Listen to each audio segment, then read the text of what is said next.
अब मुझे दोष ना देना, अब ये बालक मेरे हाथ से नहीं बचेगा।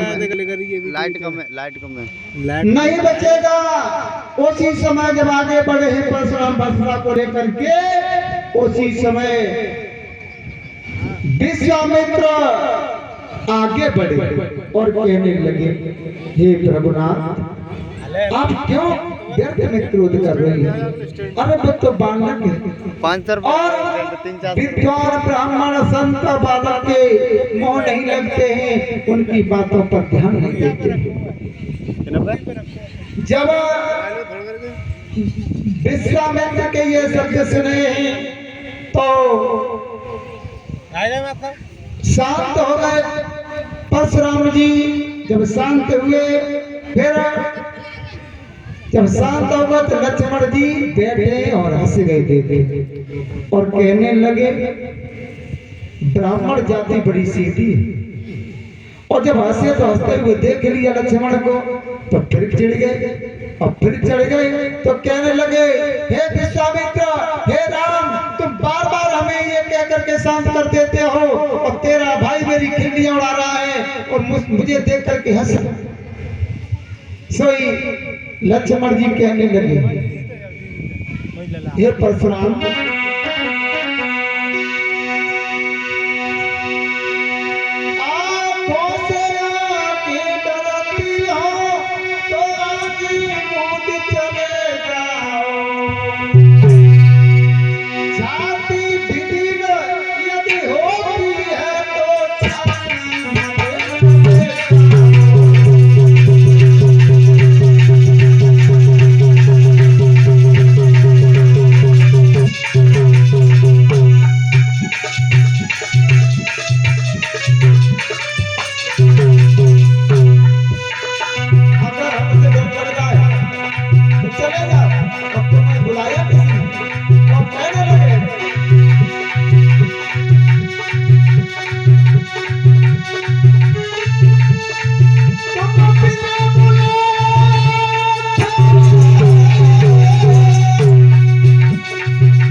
देखो और तुम्हें बुलाया किसने? और तुम बिना कहे आए तो बिना कहे जा भी सकते हो। जब ऐसे लक्ष्मण के शब्द सुने हैं तो क्या हुआ?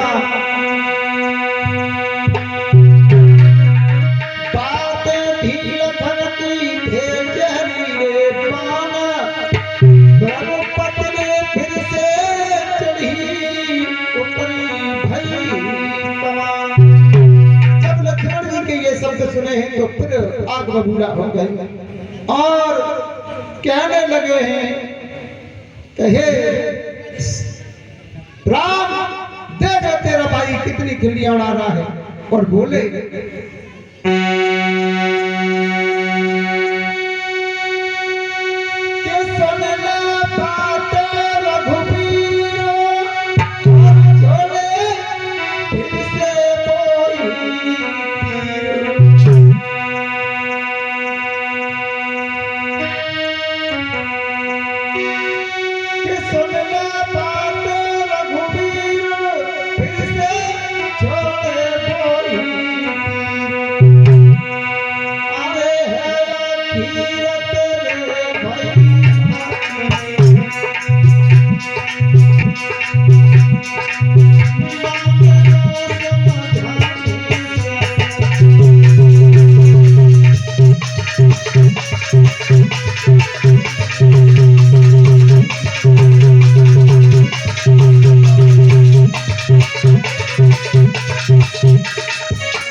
और इसी मध्य में 101 मुद्राएं बिहारी जी के